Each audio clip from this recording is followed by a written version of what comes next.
সকালবেলা লুচি আর তরকারি দিয়ে জবরদস্ত পেট পুজো করে আমরা এই বস্তা সিঁড়ি দিয়ে ওপরে উঠে আর বস্তা সিঁড়ি দিয়ে নিচে নেমে প্রবেশ করলাম এই সি বিচে। এখানে আবার নীল ছাদ আছে যা আমাদের রোদের তাপ থেকে বাঁচাবে। বাকিরা নতুন হলেও আমি কিন্তু বিয়ের আগে বাবা মায়ের সাথে বহুবার দীঘা এসেছি, কিন্তু আমার মনে হয় এই সি বিচটা সেই সি বিচটা নয় যেখানে মেন পর্যটকরা স্নান করতে আসে।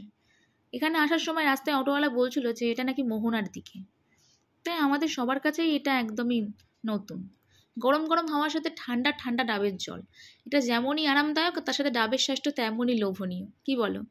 এখন আমরা যাচ্ছি এই পাথরের ঢিবির ওপর উঠে চারপাশটা একটু এক্সপ্লোর করবো বলে। এই উপরে উঠে চারপাশটা কেমন দেখতে লাগে সেটাই দেখার। দেখি উপরে উঠে, ওপরে নীল আকাশ আর নিচে নীল সমুদ্র। তবে এই সামনের দিকে ঢেউয়ের জলের রঙটা আর পিছনের দিকে দিগন্তরেখার জলের রঙটা কিন্তু আলাদা। তোমরা এখানে ক্যামেরায় কতটা বুঝতে পারছো আমি জানি না, আমি কিন্তু স্পষ্ট দুটো রং দেখছি।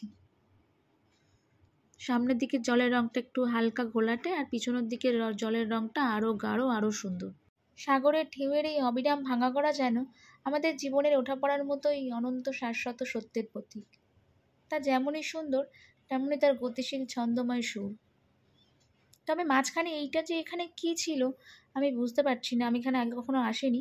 তবে তোমাদের একটা কথা বলি, তোমরা কিন্তু কখনো সাহস দেখিয়ে এই জায়গাটায় যেও না। কোনো ফটোশ্যুট বা স্নান করা কিন্তু এখানে খুবই ঝুঁকিপূর্ণ। প্রচণ্ড হাওয়া দিচ্ছে, তাই এখানে এত গরমে রোদের মধ্যেও আমাদের দাঁড়িয়ে থাকতে ভালো লাগছে।